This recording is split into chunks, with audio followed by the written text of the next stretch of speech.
Hello, welcome to the channel Wise Stories. Enjoy watching. Waking up in the middle of the night, the woman wrinkled her nose at the smell of tobacco and followed the light coming from the kitchen, ready to give her husband a piece of her mind for smoking. But as she got closer, she heard something she was never meant to hear, something she never should have even suspected. Elena's head was splitting, but Andres seemed far from done. Every time his brothers came over, the men threw wild parties. It wouldn't have been such a big deal if it didn't happen so regularly, if, say, one week they gathered at their place, the next at the middle brothers', and then at the youngest's. But no. Andres insisted that since their parents had passed, he was responsible for Ignacio and Nicholas and would never abandon them or deny them a place in his home. "You live all alone like a hermit, so you just don't understand how important family is," he'd lecture her whenever she asked for peace and quiet at night. "Humans are social creatures, meant to live in a community." "I understand perfectly well, darling. Family is important to me too," Elena would push back, trying her hardest to stand her ground. "But let me ask you this, who exactly is your family? Because if we go by whose needs you're putting first, it looks like your family is with your brothers, and I'm just a bystander. And what's wrong with that?" Andres would respond, either feigning ignorance or truly not understanding. "Did you really think that just because you trapped me into marriage with that pregnant belly of yours, I'd just forget about my own blood? Sorry to disappoint you, sweetheart. I suggest you bite that venomous tongue of yours and start acting like a proper wife. Or else you might find yourself packing your things and getting out of here."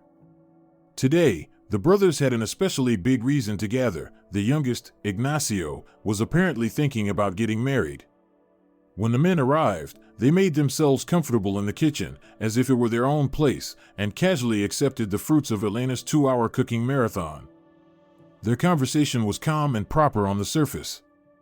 Andres, even going so far as to take baby Elena in his arms for show, was explaining that marriage is a huge responsibility, and a man must ensure his wife's emotional well-being.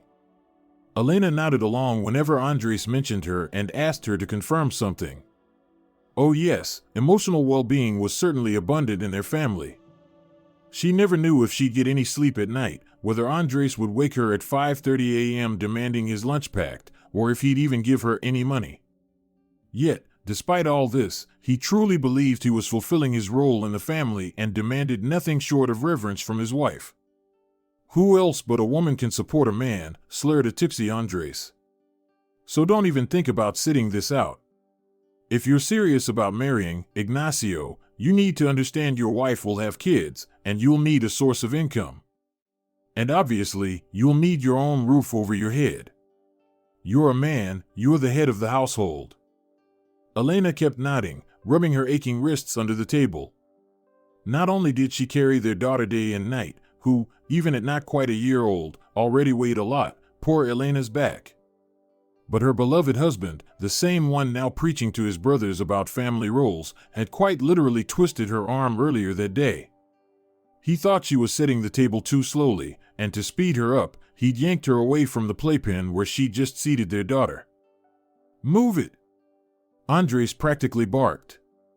"We've got guests coming any minute, and what, do you expect me to just blink at them instead of inviting them to a proper table?" Elena was already hurrying as fast as she could, but that didn't mean she had to just drop Elena on the floor, like Andres mockingly suggested, and rush off to cook. Wiping away her tears, the young woman hurried to the stove. And this was the result. Now her arm ached. Do his brothers really not realize he's just feeding them nonsense? She wondered. Fine, Ignacio is still young, but the middle one is married already. Although, Elena thought with a touch of bitter satisfaction, Nicholas, her middle brother-in-law, definitely won't get to run wild like Andres does. She, after all, had married Andres as an orphan with nothing at all to her name. Nicholas, on the other hand, had landed a far more advantageous match, at least according to Andres himself. His wife not only owns her own apartment and car, but also has a rich daddy who'd rip someone's head off for his precious little princess if needed. That's why Nicholas doesn't risk putting on a macho act. Just in case. Elena didn't exactly envy the girl, whom she'd only seen a couple of times. Katerina had no interest in keeping in touch with her husband's family, and Elena completely understood her. Yes, sometimes she dreamed of having a caring father who would step in and help her. That way, she could leave Andres. In her boldest fantasies, Elena imagined packing her things, giving her rough and loathsome husband one final smile, scooping Milena into her arms, and walking out of that apartment, closing the door behind her forever. But, sadly, those were just dreams. Sweet, but completely unreachable. If only she had known what life with Andres, who once seemed like a fairy tale prince, would really be like, she never would have allowed herself to get pregnant and fall into dependence. But now it was too late. What's done is done. A sharp jab to her side jolted Elena back to reality. You deaf hen. I've already told you 3 times to get the beer from the fridge. Andres leaned in and shouted directly in her ear, making Elena wince. What, are you completely nuts? Can't hear me at all? I'm sorry, I got distracted, Elena said quietly, shuffling sideways out from the table toward the fridge, still half lost in her thoughts. Oh, how sweet, how wonderful it would be. But no, nobody needed her and Milena in this world. Absolutely nobody. Elena stayed up with her husband until nearly 1 a.m. Then, taking advantage of the moment when the baby started to stir and whimper in her crib, she quietly slipped away to the bedroom. The men, meanwhile, continued their gathering in the kitchen, louder and rowdier with every passing hour. Beer had already given way to stronger liquor, and Elena knew exactly what came next. In the morning, Andres would wake up tired and angry, expecting the impossible from her. He'd start picking at everything again, and even 1-year-old Milena would seem to him like a burden.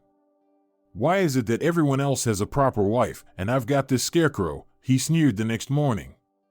Yesterday, Ignacio showed me pictures of his girl. You should have seen her, really nice to look at. Dressed well, neat. Finishing university this year. Gonna be a translator from German and French. Not like some people, who barely manage to scrape through college, and even that with difficulty. That stung. Elena fought hard not to scream out loud and scare the baby. Was it her fault that her life turned out the way it did? That she became an orphan at 10, with no relatives willing to take her in, and had to be sent to a group home? She had barely any family, only her mother and some distant aunt they hardly saw. And from the orphanage, what else could she expect? They packed her off to college just to get her out of the system, and even for that she had to be grateful. It was Andres, who had entered her life by chance, who had shown incredible persistence in all matters related to the physical side of love, and who, upon seeing the positive pregnancy test, decided to marry her, that Elena blamed for all the misfortunes in her life. More than once, the young woman had thought that if she hadn't gone to the park that day, hadn't gotten soaked in the rain, and hadn't met that handsome guy on the bus, the one who gave her his jacket and walked her all the way to her building so she wouldn't freeze, her life could have turned out completely different, bright and beautiful. I'm so glad I have you, Elena smiled tenderly at her daughter, who was gnawing on a piece of apple. What would I do without you? Your mama's joy, my little pearl. Andres, muttering unkind comments about both his wife and daughter, eventually left for work, late, but gone nonetheless. Elena stayed home, staring out the window at the slanting rain pouring over trees and playgrounds, dreaming of things that could never be. Meanwhile, on the other side of the big city, several dozen well-dressed people had gathered to attend a funeral. There were no cheap cars in this procession, and no one dressed carelessly. Every detail showed that those present considered themselves among the elite. Not even the rainy weather could dampen their composed, detached mood. This was often the case, unfortunately, when someone rich and famous passed away. Soon, the body would be laid to rest, kind words would be spoken at the wake, and afterward, the notary would be invited to read the last will and testament. That part, in particular, was what most people were waiting for.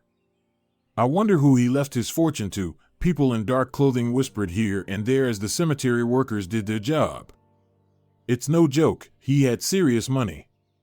Sergio wasn't poor, that's for sure. He probably split everything between his kids, others replied. There are 2 of them, they'll inherit everything. Sergio Alejandro lived a secretive life, clicked another well-informed man with his tongue. And I have a feeling that his death will come with some kind of mystery. It just can't all be that simple. Mark my words, something's off. We'll be talking about this again soon. And so it was. Shortly after the body was lowered into the ground and respectful speeches were delivered at the wake, a notary arrived at the restaurant where a private room had been reserved for the occasion. Technically, most people prefer to read a will at least a day after the funeral, but the deceased's children saw no need for such formalities. They knew their father had lived large and saw no reason to delay the pleasant part. One way or another, it would all be theirs. The notary, a tall, lean man in a formal black suit and tie, cleared his throat, as was his habit, and scanned the room before speaking. He'd been in this business a long time and always hated this part. Why did everyone sit there with their mouths and eyes wide open like a pack of greedy jackals? He hadn't known Sergio Alejandro well, but the man had always struck him as intelligent and composed. And now, after his death, all that seemed to matter was the material legacy he'd left behind. Life could be cruelly unfair. The sons of the bank chairman who had died in a tragic skiing accident were now smiling those particular smiles the notary knew all too well. Now, they thought, now we'll be truly rich. Not just rich in the allowances their father gave them, but independently wealthy. Sure, they'd have to wait 6 months before they could access everything, but what a pleasant 6 months it would be. The best kind. But only a few minutes later, as the notary began to read, the expressions on everyone's faces changed instantly. A murmur rose, then shouting. Someone even leapt from their seat and rushed toward the man in black. What do you mean, a third heir? This is fraud, we'll prove it. That will is a forgery, and we're not letting this go. The notary calmly emphasized that he was simply voicing the last will of the deceased and had neither altered nor fabricated any documents. I believe everything will become clear soon enough, he said as he exited the venue. In any case, this was Sergio Alejandro's will, and it's not ours to change. Elena had no idea how that funeral, ending in scandal, would soon impact her life and her daughter's. For now, she stood at the window, crying in sync with the rain that lashed the rooftops and pavements, seeing no light ahead. Meanwhile, work was in full swing at a private investigator's office. The staff, known for valuing their time, had taken on a new case and were determined to do it thoroughly, just like always. Their firm's reputation depended on it.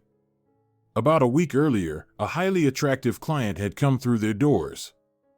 The man worked as a legal advisor to the CEO of a major bank, and the very fact that he turned to private investigators, despite the bank having its own security department, was telling.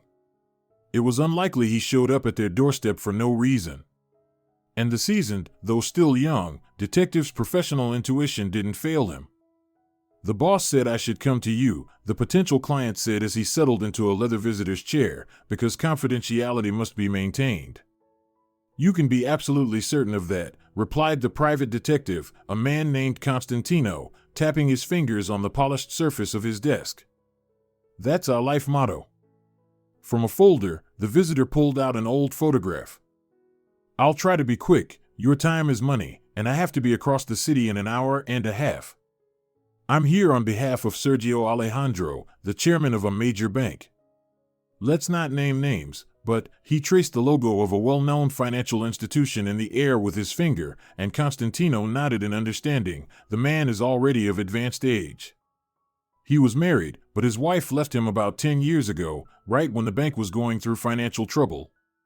From that marriage, he has 2 sons, one is 18, the other is turning 20 in a few days, the client continued calmly, and Constantino nodded again. But there's a story that still haunts my boss. You see, shortly before his marriage, he was in a relationship with a young woman. Here, please take a look. This is the only photo of them together. At least, the only one that's survived. He handed Constantino the photograph, which showed a young couple, a handsome man with a kind, open expression and a slender, petite girl leaning against his shoulder. They broke up, the client continued. Sergio Alejandro always blamed himself. Said he'd been careless, let something slip. One day, out of the blue, his beloved packed her things and left the dormitory at the Teacher Training Institute where she was a third-year student and vanished without a trace. Constantino nodded. Such cases weren't uncommon in his line of work. When young people wanted to cut ties, they often just disappeared, leaving their partners to agonize over what went wrong. Anyway, just recently, Sergio ran into someone from his past. I don't know all the details, and when he asked about this old flame he could never forget, he learned that the girl had given birth to a daughter. Let me guess, Constantino interrupted calmly. Sergio Alejandro believes he might be the child's father. Exactly. Everything lines up time-wise. And naturally, my boss wants to find this girl. From my experience, his paternity is far from guaranteed, Constantino said. Back then, he probably wasn't rich yet. The girl could have met someone else, gotten pregnant by him, and... No, the visitor interrupted, waving his arms so wildly he almost turned into a windmill. Sergio Alejandro is absolutely sure the child could only be his. That's why he believes the daughter she gave birth to is his own. All right, we'll verify that. My principle is, never argue with the client. Check first, then talk, Constantino reassured him. In any case, we'll need time and, of course, money. Money was no problem, but when it came to time, Sergio Alejandro wanted to speed things up. For some reason, he thinks his daughter might be in danger. So it would be best if you hurried. The words came out like a command, and Constantino barely resisted the urge to salute. Fine, he'd dealt with more difficult clients before. He'd come up with something. He always did. But who could have predicted that the banker would go skiing, suddenly lose balance, and break his neck in a snowdrift? Now, the search for the girl had taken on an entirely new dimension. She was an heir. Constantino had learned that crucial detail during a phone call with the client on the day of the funeral. Still, the case wasn't going easily for Constantino. The client had provided names and dates, so it hadn't been hard to find Natalia, the girl at the heart of the story. But no matter how hard he tried, he couldn't locate where she'd gone. He knew she had dropped out of school, claiming she needed to care for her sick mother in the provinces. But there was no mother by that point. The only relative Natalia had was an elderly aunt with whom she didn't have a close relationship. About 6 months of Natalia's life were now untraceable, but Constantino wasn't discouraged. Step by step, he continued digging. Eventually, he learned that Natalia had returned to the city 8 months after leaving the teaching institute to give birth to her daughter, Elena, at maternity hospital number 2. By that time, Natalia had changed her last name, but no record of a marriage could be found. Most likely, she had changed her name in an attempt to disappear. That's exactly how it was. Once Constantino showed the necessary persistence, he discovered that Natalia Maldonado had become Natalia Morales. That was the extent of the transformation she had undergone. Accordingly, her daughter had also taken on the new surname. If the banker had ever tried to track down his former love, he definitely hadn't anticipated that she would change her last name. Although, in Constantino's opinion, Sergio Alejandro had likely never made a serious effort, someone with his resources could easily have hired a professional. In any case, Natalia Maldonado, aka Natalia Morales, passed away 10 years after those events. She had come down with bilateral pneumonia, been hospitalized, but nothing could be done to save her. Her only child, a 10-year-old girl, ended up in an orphanage. It wasn't the first time Constantino had encountered such an outcome, but each time it made him feel for the children involved. Elena, after all, was nearly his age, only a couple of years apart. But while he had grown up in a loving home where everyone supported one another, even his interest in such an odd profession had been embraced by his parents. This poor girl had suddenly been thrown into an orphanage through no fault of her own. One way or another, the job was nearly done. Constantino could confidently identify the girl named Elena. He knew her last name. He knew her story. At that moment, Elena was married and raising a daughter of her own. The day Constantino confidently reported the case as closed to his client, though sadly, the client didn't live to see the results, was both a happy and a tragic one for him. The fate of Elena, a woman he had never even seen in person, had touched the young detective deeply. "I just hope this doesn't turn into a real manhunt for the girl. I doubt the legal sons will leave her alone," Constantino said after the client, slouched as usual in his chair, told him about the eccentricities Sergio Alejandro had included in his will. Yeah, there wasn't much joy in the room when the notary announced that half of everything he owned was being left to his daughter. The man replied with a dark smirk. Those boys of his, real wolves, just like their mother. That woman never missed an opportunity for personal gain. But the information about the heir is known only to you and me, correct? Constantino asked. Sergio Alejandro described her in the will only as his daughter, born to such and such a woman in such and such a year. No specifics. And do you really believe my many colleagues throughout the capital aren't already tracing the exact same path I did? Constantino raised an eyebrow. They probably started just a bit earlier, thanks to your boss's instincts. So what are we supposed to do now? The man shrugged. To be honest, I treated this visit to your firm as a way to humor my boss. Sergio Alejandro was a good man who paid well for a job well done. I figured I'd pass him your findings and move on to some new assignment. But now what? Now, the detective said plainly, it means that for the sake of a sizable chunk of inheritance, someone might actually try to harm your Elena. It's one thing if the heir were a public figure, someone well known, but it's very different when the girl is a complete unknown with no family or protection. Oh, come on, the man tried to reassure him, those boys may be aggressive, but not that aggressive. Then he fell silent, ran a hand across his forehead, and after a long pause, admitted, you might be right. They were awfully loud when the notary read the will. We've got no choice now but to find the heiress ourselves, on our own responsibility, Constantino concluded. It's the only way to carry out the will of the deceased. And frankly, I believe that is now your job. To be honest, the man said hesitantly, my job now is just to keep working at the bank until the heirs decide what to do with it. I'm at their disposal. Well, there are 3 heirs now. It may very well turn out that Elena becomes your direct superior. Constantino understood why the man was hesitating. Most likely, he had been counting on a cushy role at the bank, hoping the new owners wouldn't shake things up.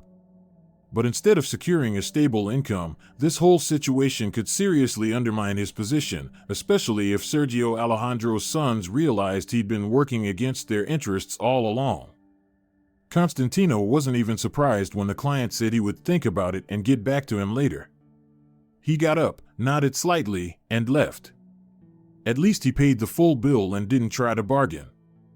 Constantino then opened a photo on his computer of the same Elena he had managed to find on social media. Her page featured just one, rather old, photo. Pretty girl, no doubt about it, he thought. Constantino had no illusions. He knew he couldn't just stand by and do nothing. With greedy heirs who'd gladly crush a potential rival, a client who had vanished into the background, and a fortune that could easily become a curse, Elena was someone who needed protection. He didn't know if Elena would even listen to him or believe what he had to say, but he figured, why not use his professional skills to gain her trust? Maybe he could prevent the worst-case scenario. Forewarned is forearmed. But Constantino's idea came too late, though he didn't know that yet. On the same evening the will was read, the sons of the late Sergio Alejandro held an impromptu family meeting. And together, they decided they couldn't let this go. There were many theories thrown around, that their father had gone insane, that someone had manipulated him with lies about a non-existent daughter, or that this all smelled like a scam. After all, it was a lot of money at stake. Either way, Maximo and Eduardo made a decision. They had to find this so-called sister as soon as possible and pressure her into refusing her inheritance. If she turned out to be some naive girl they could easily fool, they'd just throw a little money at her and make the problem go away. But if this new sister turned out to be something else entirely, a clever, strong-willed woman, then they'd do whatever it took to remove her from the picture. Raised in wealth and indulgence by Sergio Alejandro's ex-wife, a woman with the moral compass of a chainsaw and the personality to match, the brothers had no doubt they'd succeed. After all, they had the most important weapon, money. Constantino had worked honestly. He tracked down the information he needed on his own, methodically and legally. But these two young jackals had no patience. They weren't about to wait. They wanted results, fast and effective. And it wasn't hard to find corrupt contacts in law enforcement who, for a modest fee, would dig into databases and provide whatever information was needed. Especially since Elena had never really been in hiding, nor had her late mother. No one had ever expected they'd be hunted. The name change was the only basic camouflage Natalia had ever used. So it happened that, while Constantino was reflecting on the moral implications and planning how to approach Elena carefully, the two brothers were already sitting in a luxury car parked in the courtyard of a rundown apartment block. "Ugh. I don't even want to step foot in this dump," said Maximo, the older of the two. "Maybe we should hire someone to handle this for us." Eduardo, the younger and far more cunning brother, shot him a look of disapproval and said, "And then that person will decide to play their own game. This inheritance is big. What if they warn Elena? If she claims her rights, we'll lose a serious chunk of money and influence. You know the saying, bro, if you want something done right, do it yourself."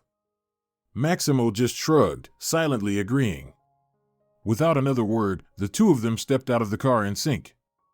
Glancing at the message on Eduardo's phone with the name and address, they crossed the courtyard, entered the spit-covered stairwell, climbed to the second floor, and stopped in front of the door. Somewhere nearby, a fight was going on. A TV blared from a neighbor's apartment. A dog howled from several floors above. One look was enough to tell this was not a pleasant place to live. Even the door, with its worn brown faux leather covering, torn and dirty in places, didn't inspire confidence. They rang the bell. A tall man opened the door. When Maximo and Eduardo asked to speak with Elena, who lived there, the man immediately bristled and clenched his fists. He was broad-shouldered and clearly strong, and the brothers decided this was not the kind of guy they wanted to get into a fight with. "You Elena's boyfriends or something," roared Andres. It was, of course, him. "First I'll beat you two into ground beef, and then I'll throw that slut down the stairs. You won't even leave a wet spot. Calm down, please, we're here for something completely different." "We're from the notary's office," shouted the quick-thinking Eduardo before Andres could grab him. "Elena's received an inheritance. We need to talk to her about it." The magic word inheritance instantly changed Andres' mood. Eduardo and Maximo exchanged glances. They hadn't planned on showing their cards so early, but clearly there was no other way here. So, 15 minutes later, the three of them were sitting around a kitchen table still littered with the remains of last night's drinking session, and Andres, eyes wide with surprise, was listening to the visitors. Naturally, the cunning visitors didn't tell Andres everything. They only said that Elena had become an heir, that her father had passed away, but when it came to the amount of the inheritance, the detail Andres cared most about, they wrapped it in a thick fog of vagueness. "There are more debts than assets, honestly," they said. "Elena would be better off rejecting the inheritance altogether. Let her go to the notary, sign a refusal, and go on with her life in peace. At least then she won't have to pay off the dead man's debts." But Andres wasn't that simple. Narrowing his eyes, he gave the brothers a calculating look as they sat there, trying to appear innocent, and asked, "Then why are you so interested in tracking her down? Let's think this through, shall we? Maybe it's not such a bad idea for Elena to keep the inheritance. Nothing in life comes for free. Even a refusal can be profitable." He rubbed his fingers together in a money-counting gesture. The brothers got the message perfectly. "You understand," Eduardo began carefully, "since your wife was the illegitimate daughter, the deceased also had legal heirs. Of course, to keep unwanted parties out of the equation, those heirs might be willing to share something with Elena, if, and only if, she formally refuses the inheritance. She's better off taking a small amount now and avoiding future debts," Maximo insisted, hammering the point so Andres wouldn't start doubting their logic. And what's in it for me? Andres asked bluntly.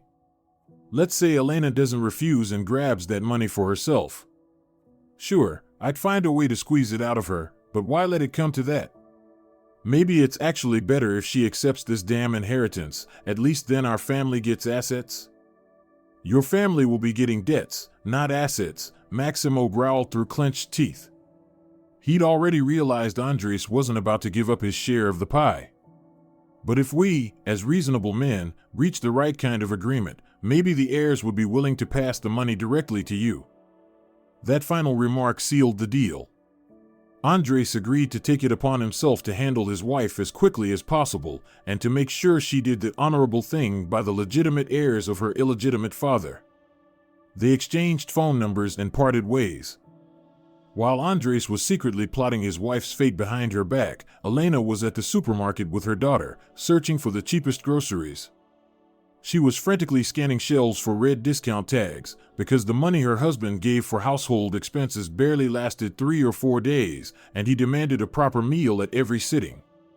Plus, the frequent visits from his brothers meant there always had to be a full table. Elena was trying to make soup out of stones. Milena was growing fussy. It was clear the little girl wanted to go home. Just a minute, sweetheart, Elena soothed her, now standing at the checkout. We'll pay for the groceries and run home. Daddy's waiting for us. That magical mantra, Daddy's waiting, Elena repeated to her daughter every time. Not because the child needed to hear it, but because she did. Elena would have given half her life to come home to a loving husband, not the eternally grumpy Andres. But there was nowhere else to go. With a sigh, she pulled nearly her last bills from her wallet, paid for the groceries, packed them into a worn-out bag, stuffed it into the stroller, and they rushed home, to her husband and her daughter's father. Only this time, the return home wasn't like the others. Instead of the usual grumbling, the insults about being useless, or a mocking jab at Milena, Andres greeted them with a wide smile and immediately began helping Elena unpack the groceries. You're such a wonderful homemaker, he beamed. You work so hard, feeding us all like royalty. I'm so lucky to have you, Elena. Right, Milena? Isn't your mama the best? Elena stared at him in confusion. If aliens had knocked on the door right then, she would have been less surprised. She couldn't make sense of his sudden mood. What's going on with you? She asked later, once the baby was asleep and they were alone. I feel really uneasy when you start acting like this. Can't a man give a compliment to his beloved wife? Andres answered with a question, wrapping his arms around her. Why should I hide that I love you and think you're the best? But the day's surprises didn't end there. Elena was just getting over the shock of Andres' behavior when his brothers came over and noticed it too. What did you do to Andres? Nicholas asked Elena, raising an eyebrow. Feels like someone swapped him for a clone. Or did you smack him with a frying pan, sis-in-law? Ignacio chimed in. He's all sweet and obedient now. But Elena could only offer vague answers and shrug her shoulders. She herself couldn't understand the reason for such a sudden shift in her husband's behavior. Not once during the time they spent together that evening did he throw out a sarcastic or hurtful remark. He didn't grab her by the arm or pinch her side. Not once did Andres remind her, as he usually loved to do, that she was a penniless orphan who, if not for his charity, would have died on the streets long ago. He adored that topic and never missed an opportunity to bring it up. Elena simply couldn't believe that Andres had suddenly changed and now truly loved her with all his heart. That kind of thing didn't happen, at least not with people like Andres. Whatever was hiding behind her husband's newfound kindness, she was sure she'd find out soon. Andres wouldn't be able to keep up this act for long. And that was exactly what Elena feared. After saying goodnight, the young woman went to bed. The night before, she'd barely slept. Milena was teething again and had been fussy all night. Elena was drifting off the moment her head hit the pillow, without even having time to process the sudden turn her life had taken. Meanwhile, in the kitchen, the moment the bedroom door closed behind his wife, Andres let out a heavy sigh, poured himself a shot of cheap brandy, and downed it in one gulp. It was obvious that all evening, he'd been forcing himself into a role that didn't suit him, and now, finally, he could relax and be his usual self. He didn't answer his brother's questions, just shook his head and brushed them off, saying it wasn't the right time to talk about it. Andres understood perfectly well. The fewer people who knew about the offer he'd received earlier that day from those two strangers, the better the chance that Elena wouldn't find out. For the first time in her married life, Elena slept peacefully, and nothing seemed likely to disturb that sleep. Only the soft whimpering of her daughter in the crib made the young mother open her eyes and look around anxiously. "It's all right, my little one. Everything's fine, it'll be okay," she whispered, gently stroking the girl's back so Elena wouldn't wake up. "Go back to sleep, sweetheart." But Elena, not quite back in the arms of sleep herself, sniffed the air and frowned. The smell of cigarette smoke was coming from the kitchen. She had told Andres so many times not to let his brothers smoke in the kitchen. Let them go to the stairwell or outside. But the moment she left the room, Andres always let Nicholas and Ignacio light up again. He didn't smoke himself, but he constantly reminded his wife that he was the owner of the apartment, that they were living on his turf, and things would be done his way. "My brothers are guests in my house, and they have every right to act as they please," he would say. "And if you don't like it, you're welcome to pack your things and go back to your apartment." "Oh wait, you don't have one? Then keep your mouth shut."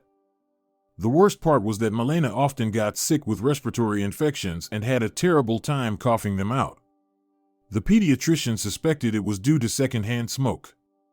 But no matter how much Elena cried or pleaded, nothing ever changed.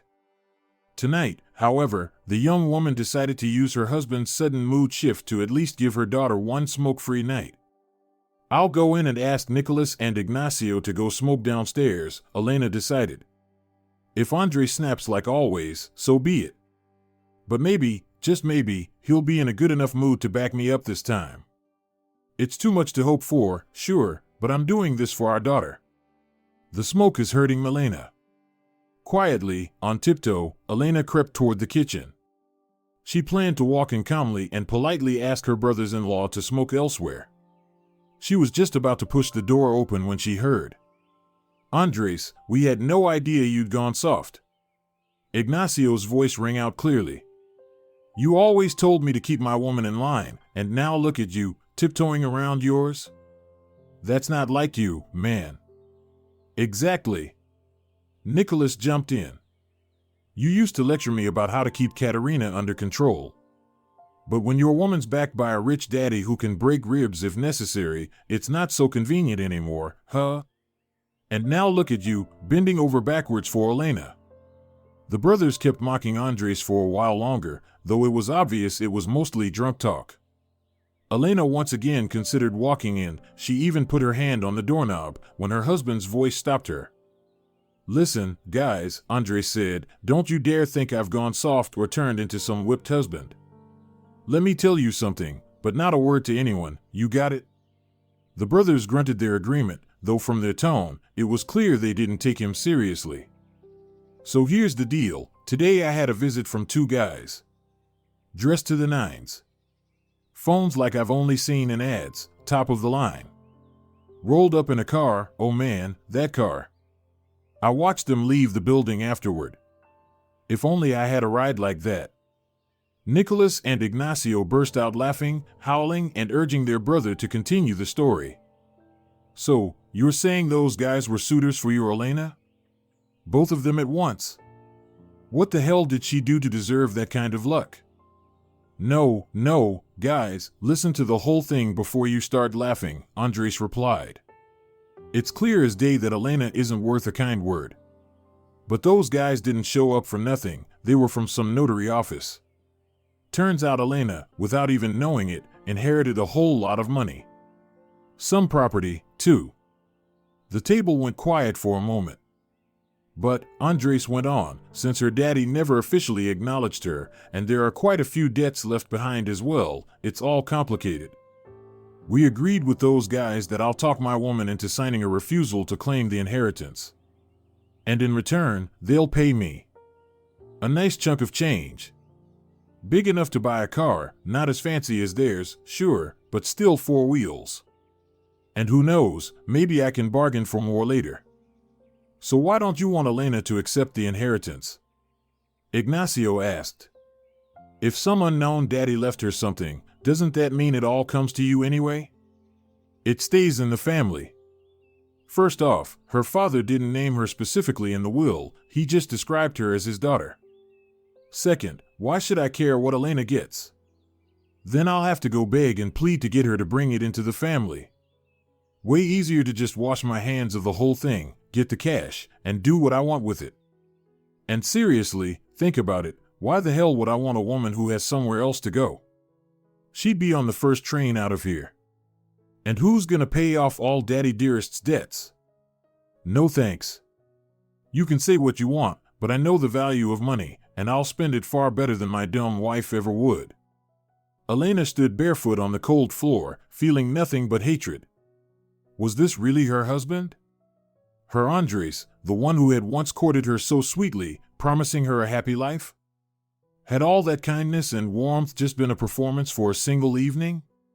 Was that all it took for her to let herself believe in him again, even for a moment? And also she'd be left with nothing?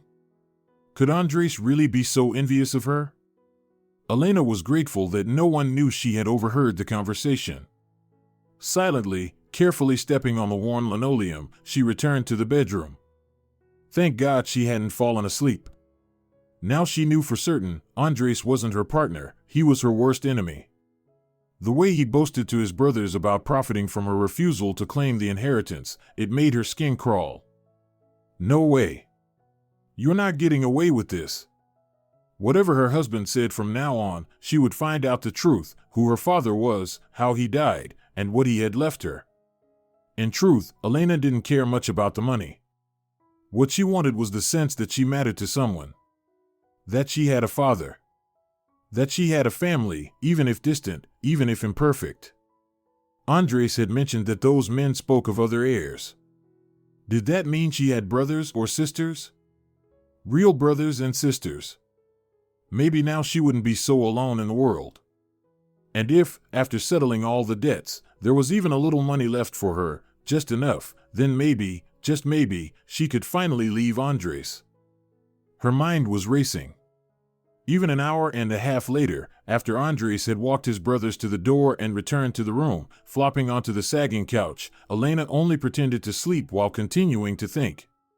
Where should she start her search? Why had those men come to him and not to her?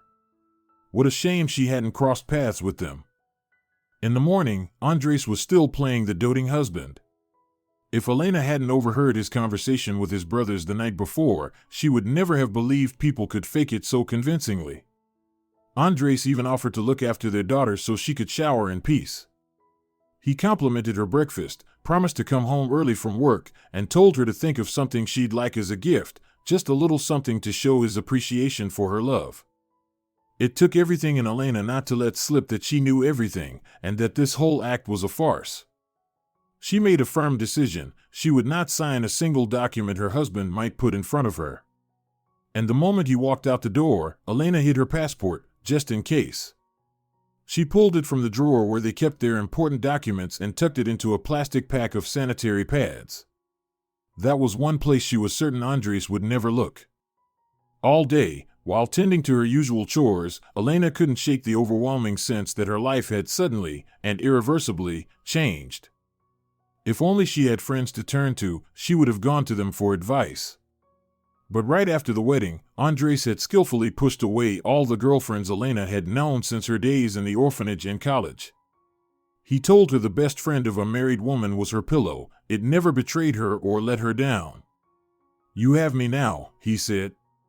We'll have a child soon.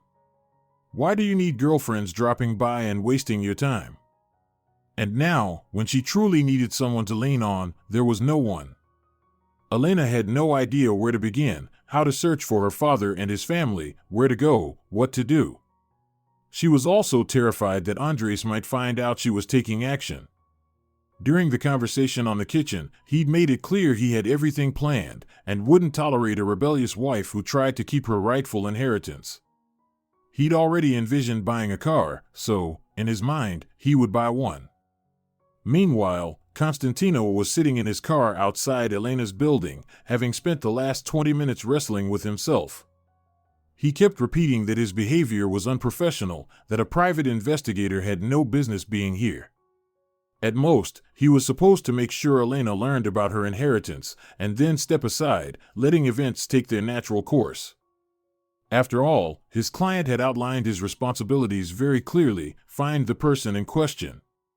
There had been no mention of contacting Elena directly or telling her anything himself. And yet Constantino knew perfectly well, in the best-case scenario, Elena would simply be bypassed. All it would take was 6 months of silence, just long enough that no one informed her about her father's death. Since Elena had never seen the man in her life, this would be easy. And even if she did somehow find out that she was named in the will, it would hardly help her, because the document had been written in such a way that she would still have to prove their blood relation. Thankfully, Sergio Alejandro had seemed to understand what chaos might unfold after his passing and had worded his will as precisely as possible. A substantial portion of his estate was to go to a daughter born to a particular woman in a particular year. But Constantino understood, the real battle was still ahead. The legally recognized sons of Sergio Alejandro, born within his official, but long dissolved, marriage, would stop at nothing to make sure Elena never learned about the fortune meant for her. And they would be the only ones to benefit from her ignorance. To an average person, the inheritance, falling from the sky like that, would be a life-changing amount. Constantino had nearly decided to stay out of it altogether. Not only was it likely he wouldn't be able to help the girl, but even getting involved could jeopardize his career if his role in the matter ever came to light. His hand was already on the ignition, ready to drive away from the shabby courtyard, when suddenly he saw her. A young woman with a stroller, Elena. He recognized her from the photo. She stepped out of the building, adjusted her daughter's hat, glanced around to check for cars, and walked toward the playground. Constantino watched her for a while, torn by the battle raging inside him.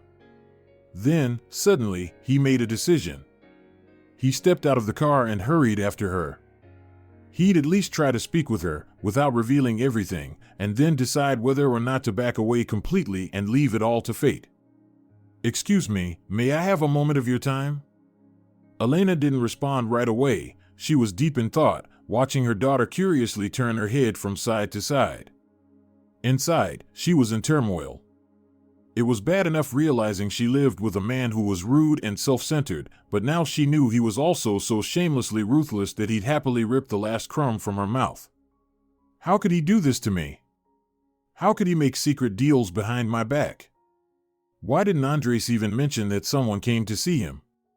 So lost in thought was Elena that she didn't even notice what was happening around her. "Miss, please wait. I just want to talk." The voice came again. A handsome young man had appeared in front of her as if out of nowhere. "Please stop, this is important. I'm begging you." Well, great, Elena thought, not with amusement but resignation. So one of those guys from yesterday decided to come to me directly? I wonder how he plans to explain that to Andres. Will Andres let it go when he finds out his wife knows everything and wants to take charge of her own inheritance? Elena looked up at him wearily and said, "To be honest, I've only known about this damn inheritance for a few hours, and I'm already sick to death of it. If you've got something to say, then say it. If not, my child and I are going for a walk. Just make it quick, we don't have all day." Constantino hadn't expected a reception like that. He had thought he'd have to spend time convincing her that this wasn't a scam, that it was all true. That she could, if not become rich as Croesus, at least live a secure and comfortable life. But it wasn't just her words that struck him. It was her eyes that, despite her youth, looked utterly exhausted, hopeless, and defeated. "Well, I didn't really have a specific reason, I just wanted to talk." The young detective suddenly lost all his confidence. "I wanted to tell you, you may be the heir to a vast fortune. And you came all this way just to tell me that?" Elena's face didn't twitch. "Then you probably shouldn't have wasted your time." You already had a pretty detailed conversation with my husband yesterday. Don't bother acting surprised. I don't believe for a second that Andres made all that up. But I honestly didn't speak to anyone about this. Constantino frowned. He now realized the situation was moving far faster than he'd anticipated, and not in a good direction for the young woman. If only he knew what exactly had been said to her husband. I haven't talked to any Andres, he insisted, blocking Elena from grabbing the stroller handle and wheeling it away. You're the first person I've decided to speak to about this. Moreover, if you'll allow me, if you'll just let me, I'd like to explain everything.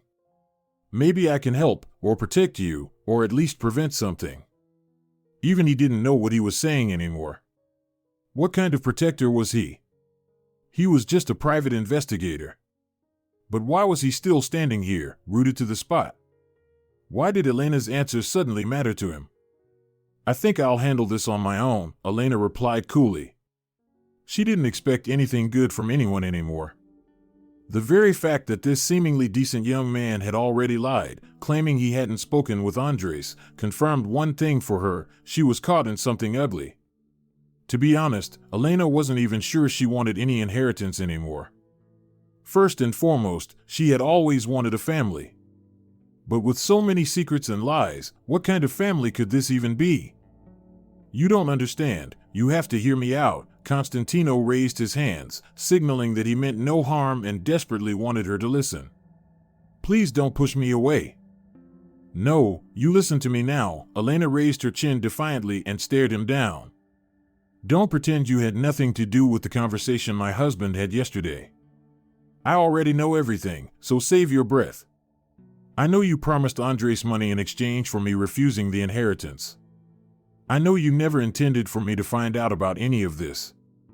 My husband didn't say a word, he kept your secret. But I found out anyway. Constantino shook his head in panic, trying one last time to get her to listen, but Elena was off and running, determined to have her say. People like you never understand that money means nothing to those who are lonely inside.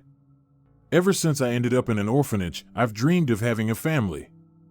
I want to find my family. And if I have to, I'll give up the inheritance. But I will never give up the chance to find my blood relatives. So don't even try. The inheritance isn't just about wealth, it's not just what my father accumulated before he died. It's about the people I might still have, brothers, sisters. And I will find them. No matter what you say to me now. Elena grabbed the stroller handle and pushed it away. Constantino stood there, stunned, watching her go. He hadn't expected such intensity, such clarity, from this ordinary woman. And not a trace of greed in her voice. This strange girl, Elena, she just wants a family, he thought. He only caught up with her when she sat down on a bench by the playground and began cooing gently to her daughter. He jogged over and said, 5 minutes. Please, just give me 5 minutes. If you still think this conversation is pointless afterward, I'll go. I promise. Elena looked at him with tired, lifeless eyes, then, unexpectedly, nodded. Constantino understood she was simply exhausted from fighting the whole world. I'm a private detective, he began quickly, knowing he truly had just 5 minutes, and maybe not even that long. Some time ago, I was hired by people looking for a missing heiress. Based on the information I was given, I confirmed that the heiress is you. You are the daughter of Natalia Morales. Elena listened silently, barely moving, and Constantino kept trying to read her face. Was she interested? Was she angry? While I was investigating, he continued, my client passed away. Sergio Alejandro broke his neck while skiing.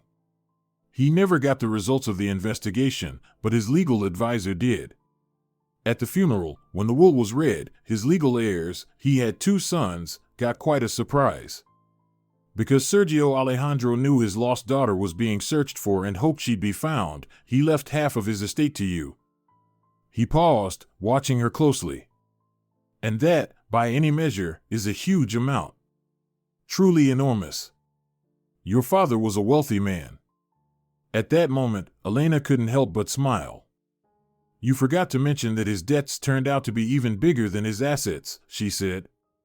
So if I accept the inheritance, I'll basically have to give everything up. But you know what? That doesn't matter. What matters is, do I really have two biological brothers now? Does that mean I have a family? Absolutely not, Constantino nearly howled. First of all, who told you that nonsense about the debts? As far as I know, there are no massive debts, there can't be. Your father, well, that's a topic for another conversation. But no, he did not leave behind a mountain of debt. And as for the brothers, I'm afraid I'll have to disappoint you. Elena looked at him, confused. In her mind, she had formed a clear picture overnight, a whole world built around the idea that she now had a family. That was all she wanted to focus on, finding her relatives and knowing that someone stood behind her. She had already accepted the idea that the inheritance would be eaten up by debts. These new revelations didn't fit into the narrative she had created. Maybe this charming young man is lying? She thought. Constantino had to put in considerable effort and eloquence to make her understand what was really going on. For the second time in less than 24 hours, Elena had to tear down everything she had come to believe and adjust to an entirely new reality. It's your brothers, Constantino finally said, who, in my opinion, are behind the attempt to deceive you. So, not just me, Elena asked cautiously, but my husband too? Yes. I highly doubt they told your Andres the whole truth. Elena simply nodded, staring blankly into the distance. Andres is the kind of man who never lets an opportunity for profit slip by. If those guys had told him I was entitled to that kind of money, the kind you're describing, these absurd sums, he would never have missed the chance to grab it all, she said quietly. They sat in silence for a while. So what am I supposed to do now? Elena looked at Constantino with completely different eyes. You say one thing, those men said something else. Who am I supposed to believe? Please. I'm so lost. This is all way too much for me. And at that moment, Constantino made what would later become the most important decision of his life. Looking at her seriously, he said, If you want the truth, then I don't think your chances of coming out of this unscathed are very high. Either your husband, or those two bastards, will do everything in their power to make sure you end up with nothing. Elena looked up at him and asked, almost in a whisper. And that's the best case scenario, isn't it? I feel like you're not telling me everything. Or maybe I just already know. If I dare act on my own, they'll. Do you want me to take you with me? The words came out of Constantino's mouth before he fully realized what he was saying. Until now, he had always lived by one rule, never interfere, just do the job, and do it well. But at that moment, his heart clenched at the thought that Elena and her sweet little daughter could actually suffer because of those two young jackals. From what he had learned of Maximo and Eduardo's characters, they would stop at nothing to get what they wanted, or what they believed belonged to them, regardless of whether it actually did. Just yesterday, Elena would probably have laughed in the face of any man who suggested such a thing. What sane man offers to take in a woman he's just met, especially one with a child? And yet, in the real world, things aren't always what they seem. And maybe this Constantino was exactly who he said he was. Still, Elena had grown so tired of hiding. So tired of crying through the night. And deep down, she knew the real danger was Andres. If she refused to sign whatever documents he might try to push in front of her, and she was certain she would, he would stop at nothing. He wanted that money, and he would do anything to get it. He'd put the dream of a new car above her and their daughter in a heartbeat. And with the kind of support he now had from the men who came to him yesterday. Without overthinking it, Elena lowered her head slightly and said, If you're truly offering me a way out of this, then I accept. Constantino responded with an awkward smile. He hadn't expected that he wouldn't have to throw himself in front of a train, metaphorically speaking, to convince Elena that she and her daughter were in real danger. The two exchanged a conspiratorial glance, and then suddenly laughed. Tense, uncertain laughter, but laughter nonetheless. Packing didn't take long. Andres had kept his wife and daughter on such a tight leash that they were never allowed to buy anything extra. Elena was done in just half an hour, gathering and packing only what was rightfully hers in that apartment. "I understand you're not a prisoner and are free to leave any time," Constantino said as he cautiously invited Elena to stay at his place, "but I'd really like to make sure you're safe. And no one would think to look for you at my place." "You don't know my husband," Elena replied darkly. "When Andres comes home from work and finds us gone, he'll turn the entire city upside down." "He can turn the whole city if he wants," Constantino replied calmly, "but there's practically no way to link us. You're an adult, and if you left, it was your right." Constantino had lived alone for a long time. His parents had given him a 3-bedroom apartment that his mother inherited from her father. He had made it his own, organized, quiet, and until now, without any long-term female visitors. He didn't even fully understand what made him offer Elena such a thing. Maybe it was pity for a woman who had ended up between a rock and a hard place through no fault of her own. No one deserves that kind of fate. "You're only dangerous to them until you officially claim your inheritance," he said that evening, gesturing with his fork as they ate the dinner Elena had prepared. "That's why I think we should go to the notary first thing in the morning and file your claim. After that, they won't be able to touch you." And so they did. Falling asleep in a stranger's apartment that night, Elena felt better than she had in the past year and a half, better than all the nights she'd spent next to a snoring, often drunk Andres. Most importantly, no one treated her like a maid, and no one had said a single unkind word to her. Except, perhaps, for a brief and heated phone call with her husband, but Constantino had taken most of that on himself. And for that, Elena was deeply grateful. She did everything just as the detective had advised her. Of course, disappointment awaited her, because instead of the family she had dreamed of, she received only insults from the people with whom she shared blood. But, as Constantino joked with a laugh, the amount she inherited from Sergio Alejandro could make up for almost anything. "Honestly, I don't agree," Elena said softly, surprised at how easily she was speaking with this new acquaintance. "You can't imagine how much kids in orphanages dream about having a family. Why would I need that kind of money? Even a small part of it would be enough for Elena and me to have a roof over our heads. I don't think I need more than that." "I've never met anyone like you," Constantino replied seriously. "Anyone else would have forgotten all about blood ties and rushed to those websites to order shiny things. I have a pretty good idea of what a glamorous life costs. But this, I wasn't ready for this. I've brought a truly unique person into my home." In the end, all of Maximo and Eduardo's plans turned out to be nothing more than pipe dreams. Elena agreed to give them full control over all the real estate that had belonged to their father, in exchange for keeping the money in his accounts for herself. Of course, she still had 6 months of waiting ahead, but she knew now that everything was going to change for the better. "With this money, I can start a new life," Elena said with a smile. "A life where I'll be a free person, and I won't have to live with someone who hurt and humiliated me. It's such happiness just to breathe freely and know that. Well, maybe it's hard to understand for someone who's never lived in such conditions. But it's true happiness, not to feel like a servant." "I'm really going to miss you," Constantino admitted sincerely. "Honestly, I've always believed that I wanted to meet someone exactly like you." Elena looked at him doubtfully, biting her lip. In the couple of weeks since her life had changed, she'd come to realize that she liked this man. Constantino kept speaking. "I wanted to ask, maybe you don't need to move out just yet? At least until all the paperwork and money matters are settled. It's hard for me to imagine you getting caught up in another bad situation. Stay here. There's plenty of space. Even Elena seems to have settled in and enjoys it."